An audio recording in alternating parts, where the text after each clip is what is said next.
నీకు నచ్చే కథల సమాహారం, మీరు మెచ్చిన వలల ధారావాహికం,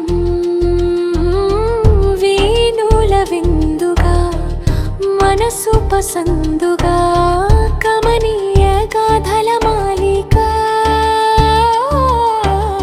శీర్షగాత్ర మాధుర్యం, శ్రోతల మనోల్లాసం. వినండి, సభ్యులు కండి, గణగణమన్నీ గంట కొట్టండి.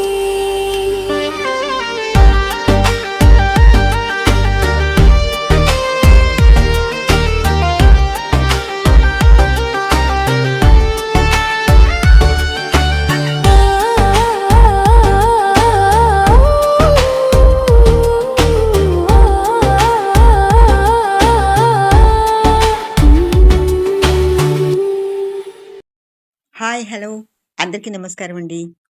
ఈరోజు నేను చదవబోయే కథ దిద్దుకో. రచన బివిడి ప్రసాదరావు గారు. ఇంకెందుకు ఆలస్యం, కథలోకి వెళ్దాం పదండి. నాకు విడాకులు కావాలి అందా భార్య భర్తతో. ఆ భర్త హడలిపోయాడు.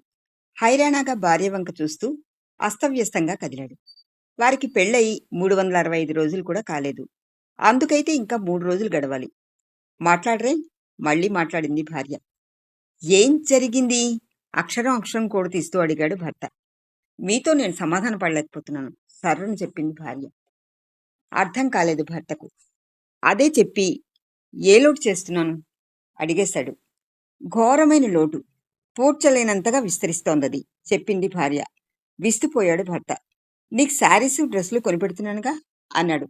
కావచ్చు, నీకు జ్యువెలరీలు క్యాంపులకు వెళ్లే చోట్ల నుంచి కొని తెస్తున్నానుగా. అవును, క్వార్టర్స్లో వస్తువులు బాగాలేదని చెప్పి నీకోసం అపార్ట్మెంట్ అద్దెకు తీసుకున్నానుగా.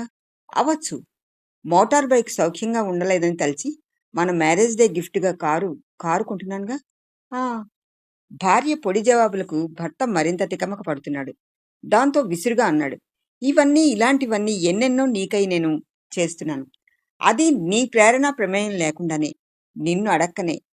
అది అదే అదే నాకు నచ్చడం లేదు టక్కన చెప్పేసింది భార్య. ఏది? అదే, నా ప్రమేయం లేకుండానే, నాకేం కావాలో తెలుసుకోకుండానే మీరే మీ మటుకు మీరే నాకన్నీ సమకూర్చి పెట్టేస్తున్నాననుకోవడం చెప్పింది భార్య విసురుగా. ఇదేనా? ఇంతేనా?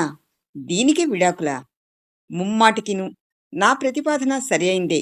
నాకు వ్యక్తిత్వం ఉంటుంది, నా అవసరాలు నాకుంటాయి.